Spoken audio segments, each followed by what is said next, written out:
ഇന്ത്യയുടെ പ്രാചീന ചരിത്ര വഴികൾ തേടുന്ന സന്ദർഭത്തിൽ അത്രമേൽ പ്രാധാന്യത്തോടെ കടന്നെത്താവുന്ന ഒരു വിഷയമാണല്ലോ ആര്യന്മാരുടെ ചരിത്രമെന്നത്.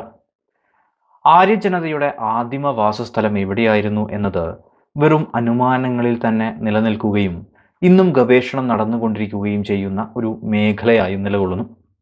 അതുപോലെ ആര്യർ ഇന്ത്യയിലേക്ക് എവിടെ നിന്നാണ് വന്നത് എന്നതുമായി ബന്ധപ്പെട്ടും പല കണ്ടെത്തലുകൾ ഉണ്ടെങ്കിൽ പോലും കൃത്യമായ നിഗമനങ്ങൾ കണ്ടെത്തുക ബുദ്ധിമുട്ടാണ്.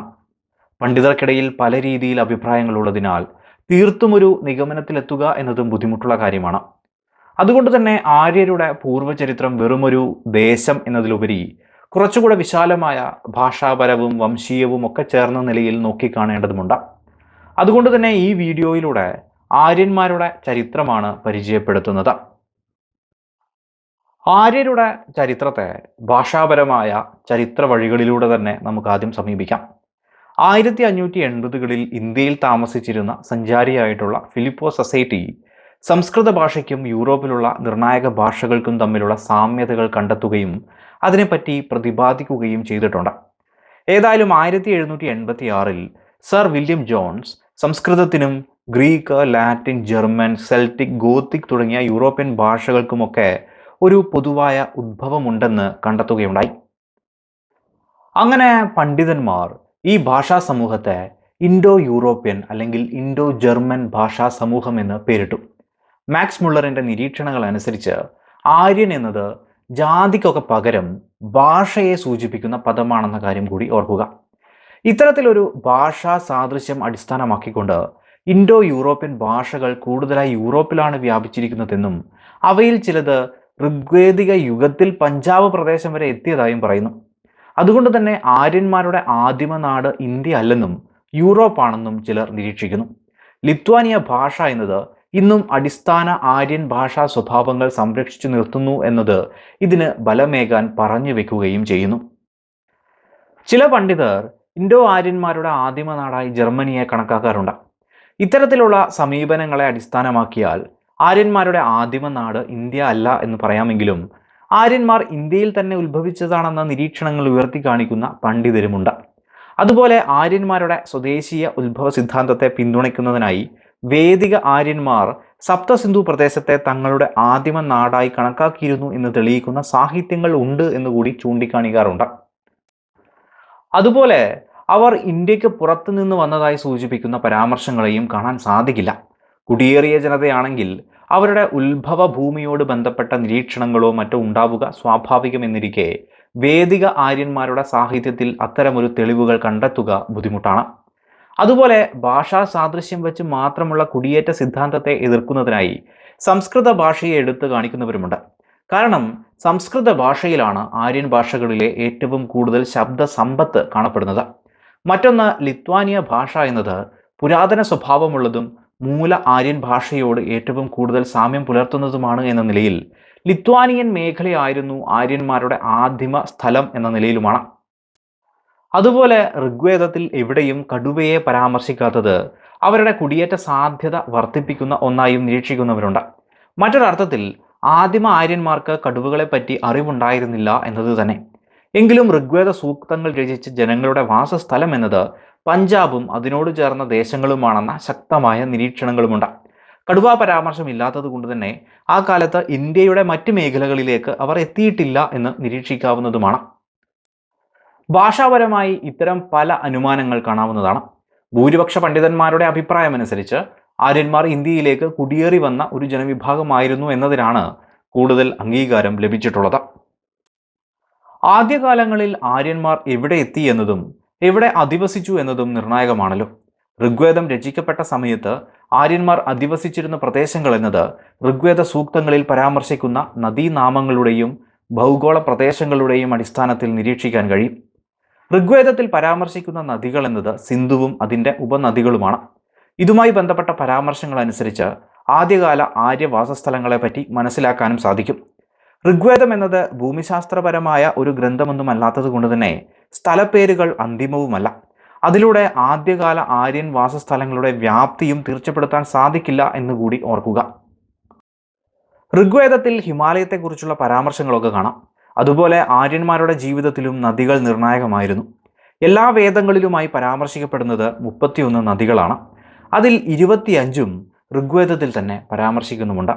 ഗംഗ, യമുന, സരയു, സരസ്വതി എന്നീ നദികളുടെ പേരുകളും ഋഗ്വേദത്തിൽ കാണാം. അപ്രകാരം ഈ മേഖലകളിലേക്കും ആര്യന്മാർ ഈ സമയം എത്തിച്ചേർന്നിരിക്കാം. ചില വിദേശ ചരിത്രകാരന്മാർ സരസ്വതിക്ക് പകരമായി ഓക്സസ് അഥവാ അമുധാര്യ നദിയെയും പറയാറുണ്ട്. അതുപോലെ ഋഗ്വേദത്തിൽ ഗോമൽ, കാബൂൾ പോലുള്ള നദികളെ പറ്റിയും കാണാം. അങ്ങനെയെങ്കിൽ ഇന്നത്തെ അഫ്ഗാനിസ്ഥാൻ മേഖലകളിലേക്ക് വരെ ആ ചരിത്രം പടരും. ഋഗ്വേദത്തിൽ കടുവയെക്കുറിച്ചുള്ള പരാമർശം ഇല്ലാത്തത് കൊണ്ട് തന്നെ ആ കാലം ബംഗാൾ, ആസാം, ഡക്കാൻ മേഖലകളിലേക്ക് ആര്യന്മാർ എത്തിയിരുന്നില്ല എന്ന് നിരീക്ഷിക്കാം.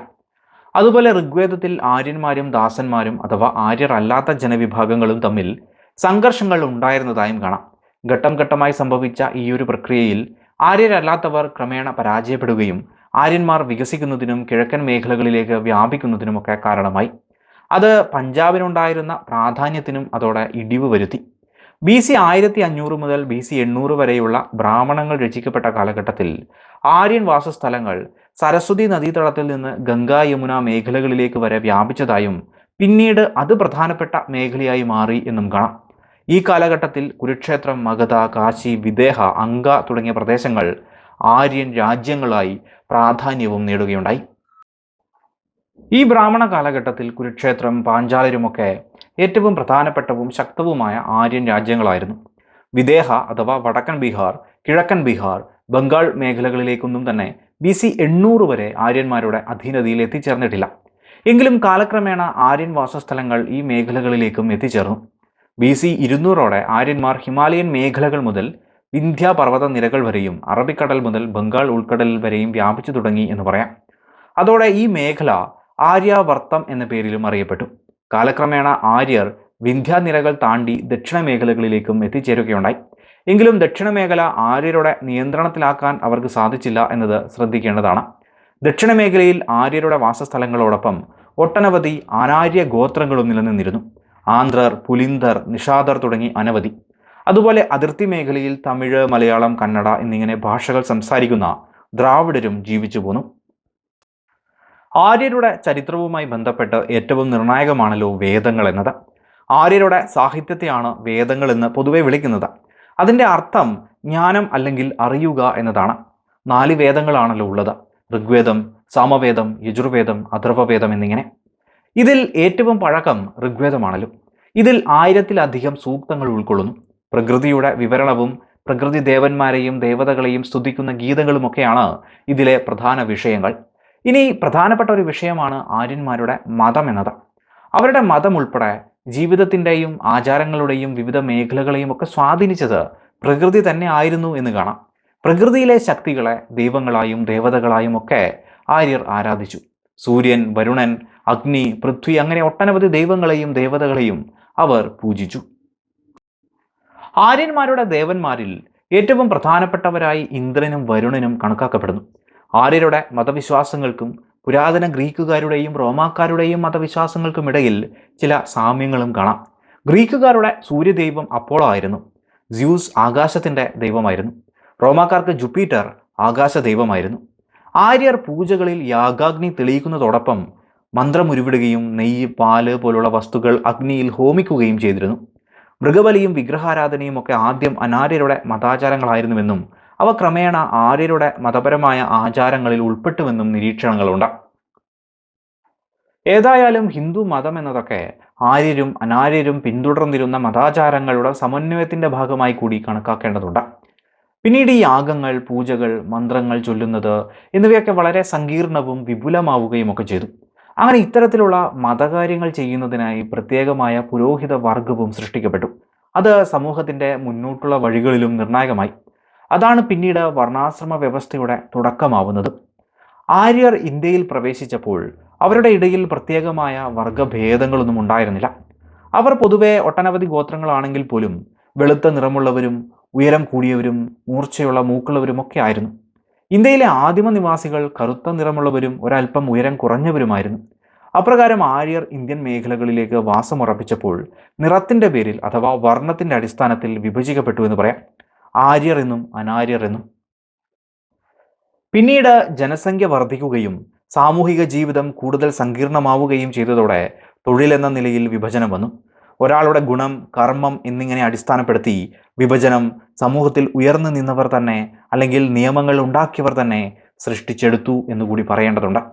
ദേവാരാധന, യാഗങ്ങൾ നടത്തൽ, ശാസ്ത്ര പഠനം എന്നിവയിൽ ഏർപ്പെട്ടിരുന്നവർ ബ്രാഹ്മണരായി മാറി. യുദ്ധകലയിലെ പ്രാവീണ്യവും രാജ്യത്തെ രക്ഷിക്കാനും ഭരണകാര്യങ്ങൾ നടത്താനും കഴിവുള്ളവർ ക്ഷത്രിയരായി അറിയപ്പെട്ടു. വ്യാപാരം, വാണിജ്യം, മൃഗസംരക്ഷണം എന്നിവയിൽ ഏർപ്പെട്ടിരുന്നവർ വൈശ്യർ എന്ന പേരിൽ അറിയപ്പെട്ടു. ആദ്യത്തെ 3 വർഗങ്ങൾക്ക് സേവനം ചെയ്ത് പ്രധാനമായും ശാരീരിക തൊഴിലുകൾ ചെയ്തവർ ശൂദ്രരായും പരിഗണിക്കപ്പെട്ടു. അങ്ങനെ ആര്യ സമൂഹത്തിൽ ബ്രാഹ്മണർ, ക്ഷത്രിയർ, വൈശ്യർ, ശൂദ്രർ എന്നിങ്ങനെ 4 തരം വിഭജനം നിലവിൽ വന്നു. പിന്നെ അത് വേദകാലഘട്ടത്തിൻ്റെയൊക്കെ അവസാന കാലത്ത് ഈ വർഗ വിഭജനത്തിൻ്റെ കർശനതകൾ കൂടി വളരാൻ ആരംഭിച്ചു. ക്രമേണ വർഗങ്ങൾ ജാതികളായി, ജാതികൾ സങ്കലനമൊക്കെ നിഷിദ്ധമായി തീരുകയുണ്ടായി. ജാതികൾ പാരമ്പര്യപരമായി തീരുകയും ചെയ്തു. ഇനി ആദ്യകാല ആര്യരുടെ ജീവിതത്തെക്കുറിച്ച് കൂടി പരാമർശിക്കേണ്ടതുണ്ട്. പൊതുവിൽ അവരുടെ ജീവിതം അടിസ്ഥാനമായി പറയുന്നത് ഗ്രാമജീവിതം തന്നെയായിരുന്നു. ഋഗ്വേദത്തിൽ പുരങ്ങൾ എന്നറിയപ്പെട്ടിരുന്ന സൈനിക കോട്ടകളെക്കുറിച്ച് പരാമർശങ്ങൾ കാണാമെങ്കിലും പട്ടണങ്ങളെയോ നഗരങ്ങളെയോ കുറിച്ചൊന്നും പരാമർശങ്ങളില്ല. അസന്തിവത്, കാസില തുടങ്ങിയ നഗരങ്ങൾ നിലനിന്നിരുന്നതായി ചില നിരീക്ഷണങ്ങളുണ്ട്. ഏതായാലും വേദകാല ആര്യരുടെ രാഷ്ട്രീയ, സാമൂഹിക, സാമ്പത്തിക ജീവിതത്തിൻ്റെ അടിസ്ഥാന ഘടകം ഗ്രാമങ്ങൾ തന്നെയായിരുന്നു. അവരുടെ സാമ്പത്തിക ജീവിതത്തിൻ്റെ അടിസ്ഥാനം എന്നത് കൃഷിയും മൃഗസംരക്ഷണവുമായിരുന്നു. ഗൃഹമൃഗങ്ങളിൽ കന്നുകാലി, കുതിര, നായ, ആട്, ചെമ്മരിയാട് എന്നിവയെക്കുറിച്ച് പരാമർശങ്ങളും കാണാം. വ്യാപാരവും വാണിജ്യവും അത്രമേൽ പ്രധാനപ്പെട്ടതായിരുന്നെങ്കിലും നാണയങ്ങൾ അത്ര ഉപയോഗത്തിൽ ഉണ്ടായിരുന്നില്ല എന്ന് കാണാം. ഗതാഗത മേഖലയിൽ കുതിരകൾ വലിച്ചിരുന്ന രഥങ്ങളും കാളവണ്ടികളുമായിരുന്നു നിർണായകം. ആര്യർ കടൽമാർഗം വ്യാപാരം നടത്തിയിരുന്നു എന്നത് തർക്കവിഷയമെങ്കിലും ബാബിലോണിയൻ തെളിവുകളുടെ അടിസ്ഥാനത്തിൽ കടൽ മാർഗത്തിൽ വ്യാപാര ബന്ധങ്ങൾ എത്തിച്ചേർന്നിരുന്നു എന്നും അനുമാനിക്കേണ്ടി വരും. ആദ്യകാല ആര്യന്മാർ ഭക്ഷണമായി ഗോതമ്പ്, ബാർലി, പാൽ, പഴങ്ങൾ, മത്സ്യം, മാംസം എന്നിവയും ഉപയോഗിച്ചിരുന്നു. പൊതുവിൽ സമൂഹത്തിൻ്റെ തലവൻ രാജാവായിരുന്നെങ്കിലും അദ്ദേഹത്തിന് സഭയുടെയും സമിതിയുടെയും നിർദ്ദേശങ്ങളെ പരിഗണിക്കേണ്ടതുണ്ടായിരുന്നു. ഇതൊക്കെ ആദ്യ കാലഘട്ടത്തിലെ നിരീക്ഷണങ്ങളാണ്. സഭ എന്നത് പ്രത്യേകം തിരഞ്ഞെടുക്കപ്പെട്ട അംഗങ്ങൾ, പൊതുവിൽ മുതിർന്ന ബ്രാഹ്മണരും സമ്പന്നരായവരും ഉൾപ്പെടുന്ന അഡ്മിനിസ്ട്രേറ്റീവ് കൗൺസിലായിരുന്നു. ഇനി സമിതി എന്നത് കൂടുതൽ ജനങ്ങൾ ഉൾക്കൊള്ളുന്ന പൊതുസമ്മേളനം പോലൊക്കെ പറയാവുന്ന പൗര സമിതിയുമായിരുന്നു. ആദ്യകാല വേദഘട്ടത്തിൽ സ്ത്രീകൾക്കും മികച്ച പരിഗണനകൾ ലഭിച്ചിരുന്നതായി കാണാവുന്നതാണ്. എങ്കിലും കാലം കഴിഞ്ഞപ്പോൾ സ്ത്രീകളുടെ സ്ഥാനം കുറയുകയും സമിതിയൊന്നും കാണാൻ സ്ത്രീകൾക്ക് അവകാശമില്ലാത്ത അവസ്ഥയും വന്നെത്തി. വേദകാലഘട്ടത്തിൻ്റെ അവസാന കാലത്ത് വർഗവ്യവസ്ഥ ശക്തമായി ഉറപ്പാക്കപ്പെടുകയും ചെയ്തു. ആര്യന്മാരുടെ ഇടയിൽ തന്നെയുണ്ടായിരുന്ന ചില ശൂദ്രവർഗങ്ങൾ പോലും പട്ടണത്തിൻ്റെ അല്ലെങ്കിൽ ഗ്രാമത്തിൻ്റെ പരിധിക്കപ്പുറം വസിക്കാൻ നിർബന്ധിതരായി. രാജ്യത്തിൻ്റെ മുഖ്യവർഗമായി ബ്രാഹ്മണ, ക്ഷത്രിയ, വൈശ്യ മേഖല മാറുകയും ശൂദ്രർ പൊതുവെ പുറത്താവുകയും ചെയ്തു. സഭയുടെയും സമിതിയുടെയും ശേഷിയും ഈ ഒരു കാലഘട്ടത്തിൽ കുറഞ്ഞു വന്നു. മേഖലയുടെ സാമ്പത്തികം രാജാവിലും ഉന്നതരിലും മാത്രമായി ഒതുങ്ങി. അത്തരത്തിലൊരു സമൂഹ വ്യവസ്ഥ പതിയെയെങ്കിലും സൃഷ്ടിക്കപ്പെട്ടു. ഈ ഒരു കാലത്ത് ആര്യന്മാർ ഒരു മേഖലയിലും ആര്യന്മാർ അല്ലാത്തവർ മറ്റു മേഖലകളിലുമായി നിലകൊണ്ടിരുന്നു. കാലക്രമേണ ഇവർ തമ്മിൽ ഉണ്ടായിരുന്ന ശത്രുതയുടെ തോതും കുറഞ്ഞെന്ന് പറയാം. പലതരം സംഘർഷങ്ങളുടെ ചരിത്രവും കൂടി നമുക്കിവിടെ കാണാവുന്നതാണ്. സാമൂഹിക, സാംസ്കാരിക മേഖലകളിലെ മാറ്റങ്ങളെ ഇവർ പതിയെ പരസ്പരം സ്വീകരിക്കാനുമൊക്കെ ആരംഭിച്ചു. അത് കൂടുതലായി ചെയ്തത് ആര്യന്മാരാണെന്ന് കൂടി കാണാം. ഇത്തരത്തിലൊരു സ്വീകരിക്കലും ഉൾപ്പെടുത്തലുകളുമൊക്കെ, അഥവാ ആര്യൻ, ആര്യർ അല്ലാത്തവർ എന്നിവരുടെ സംയോജനം ഹിന്ദു സംസ്കാരത്തിൻ്റെ പ്രാരംഭ രൂപീകരണത്തിനും വഴി തുറന്നു. ആര്യന്മാർ അല്ലാതിരുന്ന ജനതയിൽ നിന്ന് ഒട്ടനവധി കാര്യങ്ങൾ ആര്യന്മാർ പഠിക്കുകയും കൂട്ടിച്ചേർത്തതായും കാണാവുന്നതാണ്. ഏതായാലും ഋഗ്വേദം അനുസരിച്ച് ആര്യന്മാർ എന്നത് പൂർവ്വ അഫ്ഗാനിസ്ഥാൻ മുതൽ ഗംഗയുടെ ഉന്നത താഴ്വരകൾ വരെ വ്യാപിച്ചുകൊണ്ടുള്ള വലിയ ഭൂപ്രദേശത്ത് ജീവിച്ചിരുന്നവർ ആയിരുന്നെന്ന് കാണാം. ഇതിൻ്റെ പ്രധാന മേഖലകളെ സപ്ത സിന്ധു എന്നും അവർ ജീവിച്ച മേഖല ആര്യവർത്ത എന്നും പരാമർശിക്കപ്പെടുന്നു. വേദകാല ആര്യന്മാർ അവർ നിലകൊണ്ടിരുന്ന മേഖലകളിൽ നിരവധി ഗോത്രങ്ങളായി തന്നെയാണ് ആദ്യകാലങ്ങളിൽ ജീവിച്ചിരുന്നത്. ആര്യന്മാർ അല്ലാത്തവരും അങ്ങനെ തന്നെ. ഋഗ്വേദത്തിൽ പറയുന്ന അതിനിർണായകമായിട്ടുള്ള 10 രാജാക്കന്മാരുടെ യുദ്ധത്തിൽ ഇത്തരത്തിലുള്ള പല പ്രധാനപ്പെട്ട വേദഗോത്രങ്ങളെയും പരാമർശിച്ചത് കാണാം. പരുഷ്ണി നദിക്കരയിൽ വെച്ചാണ് ഈ യുദ്ധമൊക്കെ നടക്കുന്നത്. അവസാനകാല വേദങ്ങളിൽ ഇന്ത്യയുടെ മറ്റ് മേഖലകളെക്കുറിച്ചും പറയുന്നതിലൂടെ ആര്യജനതയുടെ വികാസത്തെയും സഞ്ചാരത്തെയും കൂടി മനസ്സിലാക്കാവുന്നതാണ്. ഏതായാലും ഇൻഡോ യൂറോപ്യൻ ഭാഷകൾ സംസാരിച്ച ഈ ഒരു വിഭാഗം എല്ലാവരും ഒരേ വംശത്തിൽപ്പെട്ടവരാണെന്ന് പറയുക സാധ്യമല്ലെങ്കിലും പൊതുവിൽ ഇൻഡോ ആര്യന്മാർ മധ്യേഷ്യയിൽ നിന്ന് ഇന്ത്യയിലേക്ക് കുടിയേറി എന്ന് പറയാം. BC 2000 കാലഘട്ടത്തിൽ ഇത് വലിയ തോതിൽ സംഭവിച്ചിരിക്കാം. അതിനും കാലങ്ങൾ മുന്നേ തന്നെ അത് തുടങ്ങിയിട്ടുമുണ്ടാവാം. ഇന്ത്യയിൽ നിന്ന് ഇതുമായി ബന്ധപ്പെട്ട് അത്ര തെളിവുകളൊന്നും ലഭ്യമല്ലെങ്കിലും BC 2200 കാലത്ത് ഇറാഖിൽ നിന്നൊക്കെ ആര്യന്മാരുമായി ബന്ധപ്പെട്ട തെളിവുകൾ ലഭിച്ചിട്ടുണ്ട്. ഇന്ത്യയിലെ ആര്യന്മാരുടെ ചരിത്രത്തെ സംബന്ധിച്ചിടത്തോളം ഋഗ്വേദമാണ് അതുമായി ബന്ധപ്പെട്ട മിക്ക നിരീക്ഷണങ്ങളും നൽകുന്നത് എന്ന കാര്യം കൂടി ഓർത്തുവെക്കുക.